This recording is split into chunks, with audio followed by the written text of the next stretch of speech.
અડાજણ પાલ વિસ્તારમાં રાત્રે મોઢા પર રૂમાલ બાંધીને રાહદારીઓ પુરુષોને ટાર્ગેટ કરી સ્નેચિંગ કરતા બે રીઢા ગુનેગારોની સુરત શહેર ક્રાઇમ બ્રાન્ચે ધરપકડ કરી હતી। અડાજણમાં રાત્રે વોકમાં નીકળેતા પુરુષોને ટાર્ગેટ કરી ચેન સ્નેચિંગ કરતા બે રીઢા આરોપીઓને ક્રાઇમ બ્રાન્ચે વડોદના મૂનલાઇટ સિનેમા પાસેથી ઝડપી પાડ્યા છે।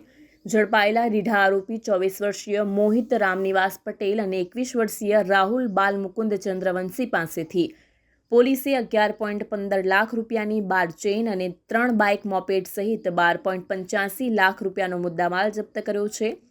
વર્ષ 2024માં પાલ અડાજણમાં સ્નેચિંગના 12 ગુના ઉકેલાયા છે। બંને રીઢા આરોપીઓ ચેઇન સ્નેચિંગ કર્યા બાદ ચેઇન વેચી તેના રૂપિયાથી મુંબઈના ડાન્સ બારમાં રૂપિયા ઉડાવી દેતા હતા। પોલીસથી બચવા માસ્ક ઉપર બંને સ્નેચિંગ કરતા હતા। ઉલ્લેખનીય છે કે રીઢો મોહિત અગાઉ લૂંટ સહિતના 21 ગુનાઓમાં ઝડપાઈ ચૂક્યો છે। વર્ષ 2020માં તે પાશામાં પણ ધકેલાયો હતો।